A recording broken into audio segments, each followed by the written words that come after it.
Good day, I'm Leslie, and for today's video, we will discuss about water survival. During the summer, lakes, beaches, and rivers are popular family vacation spot.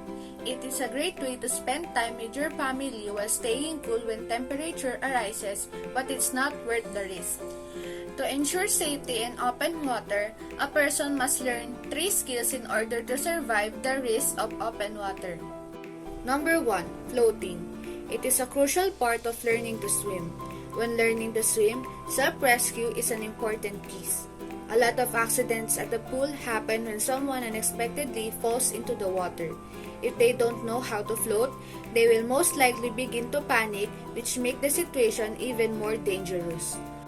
To float, start with blowing bubbles out of your nose.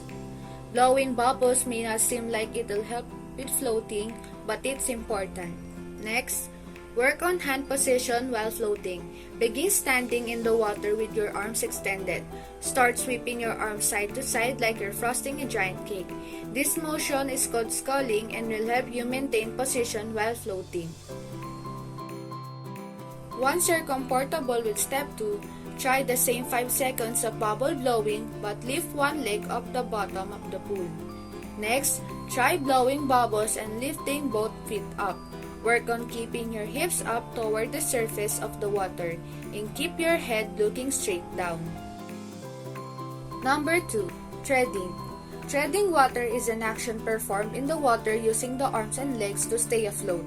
It is something most people learn before learning to swim, as it is the basic survival swimming skill. Treading water is an important life-saving skill for everyone to learn, as it can get you out of a difficult or life-threatening situation. It is important to learn to tread water efficiently, as using the wrong technique can consume large amount of energy.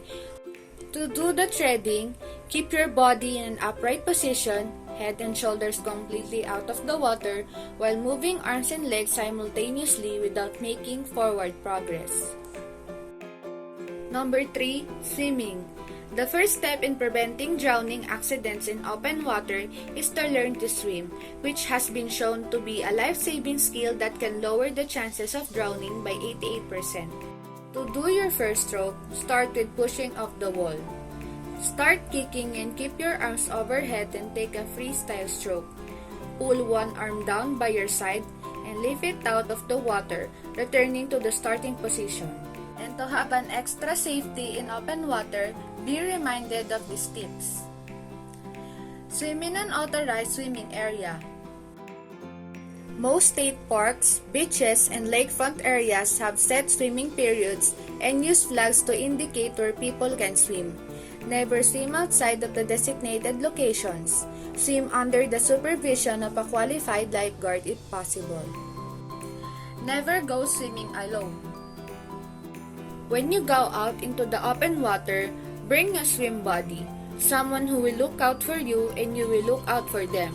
Remember that the lifeguard is not your swim buddy. They have a large number of people to monitor while on duty and cannot be concerned with a single person's safety.